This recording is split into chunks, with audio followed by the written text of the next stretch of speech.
So I have made it to the pond I'm gonna be fishing today. And today I'm gonna be trying out my very first Googan bait.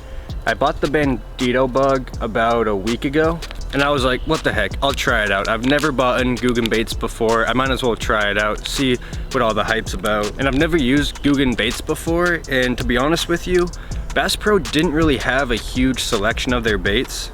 I really wanted to try out their Saucy Swimmer because I love little paddle tail swim baits, but they didn't have any at Bass Pro shops. But the bandito bug was the next best bait that caught my eye. So I picked that up in green pumpkin color, and right off the bat, I didn't even get it to my truck, and I could smell the anise in here. Or licorice, whatever. All right, let's open up the package here. And it does come in this pretty cool clamshell packaging. That I like, just because I like my soft plastics nice and neat and organized. But that's just a personal thing. And all these appendages have like a lip on them, which really is gonna kick water. And that's partially why I bought these, because I love the rage craws, I love that kicking action. So I'm hoping this will kind of replicate that. And today I brought one rod with me, and it's my Abu Garcia Jordan Lee combo. Put the tip of the hook back into the bait a little bit. I'm gonna be rigging the bandito bug just on a little shaky head.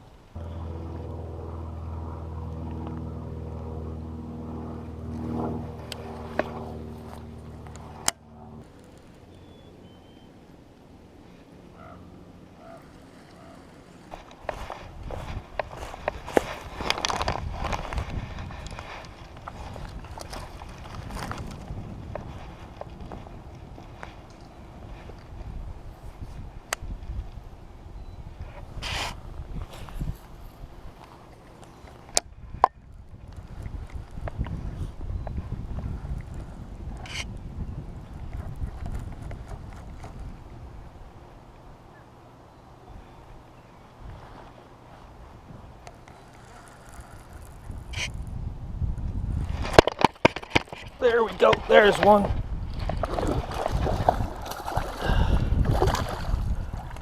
Took me long enough. It's a big pickerel. Oh, look at this nasty guy. Looks pretty cool though, let's put him back.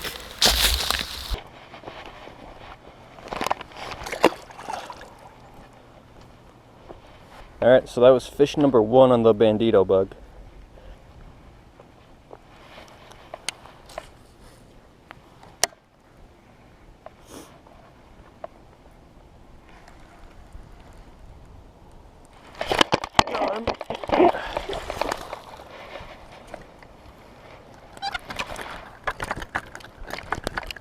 Okay.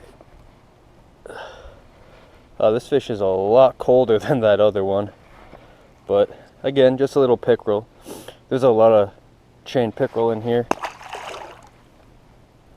I was kind of hoping once I got to this little deeper area with a little bit more snags instead of shallow and weedy that I'd hook into more bass, but I'm just getting pickerel here, which I don't mind. Some fish is better than no fish.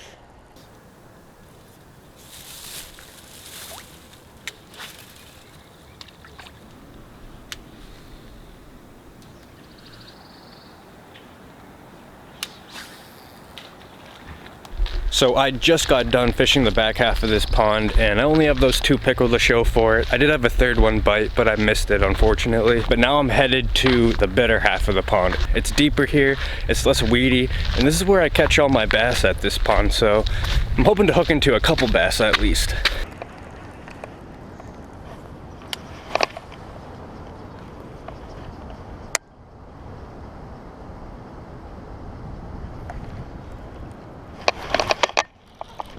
There we go.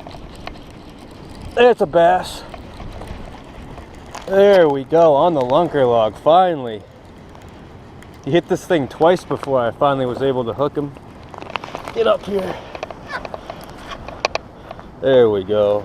Finally, this is what I'm looking for here. He hit it like he was a 2-pounder, but he's just a 1-pounder. Little 1-pound bass here. For whatever reason, my camera won't focus, but there we go, sweet. Kind of up high here. All right, so that's bass number 1 on the Bandito bug. What I did to catch that fish was I just cast it right at that rock wall there. And I thought I had him the cast previous, but when I set the hook, there's nothing on. Threw back into the same spot, and sure enough, he was on there. So that is it for today, guys. I did manage to catch 3 fish today on the Bandito bug, and this is my first time ever using any kind of Googan bait. And my first impressions of the Bandito bug is actually pretty good. I did like the bait, and the bait was actually a little bit more subtle than I thought it was gonna be. With these big claws right here, I really thought that those things would really kick in the water, but they really didn't kick too much in the water like a rage claw would. This bait's definitely a little bit more subtle, but maybe that's what they were shooting for. Maybe they're shooting for something that's not so subtle and also not so kicking in the water. So this is kind of like a nice median in between the two. And one thing about the durability of this bait is, in my opinion, the durability of this bait is great. It's not too soft to where the pickerel will tear the bait apart. As you guys saw, I caught 2 pickerel on the same Bandito bug, and it was fine. The only reason I ended up switching to another Bandito bug was because I got it snagged up in a tree and I ripped off the claws. Another thing too is the soft plastic isn't too hard to where the action is impeded. Some of the soft plastics are just a little bit too hard and they kind of impede the action of the bait. This again is a nice middle ground, not too soft, not too hard. Same with the action too. And one thing too is this is my first impressions type stuff. I've only thrown maybe 100, 200 casts with this lure. It's not like I've been using this lure for weeks and thrown thousands of casts. So this is just my first impressions type stuff. Honestly, everything I have to say about this bait is good, to be honest with you. The only con about this bait, but that's just me being nitpicky, is the color. I picked up green pumpkin, but the green pumpkin is more of like a watermelon color. I was really hoping the green pumpkin would be a darker color, but that by no means affected the fishing. In my opinion, a fish isn't going to hit a bait just because it's a slightly different green color than opposed to another bait. So to me, the color really isn't a big deal. It's just me being nitpicky. And another thing to take into consideration about today is there was just inches of ice on this pond a couple weeks ago. As a matter of fact, if you check this out here,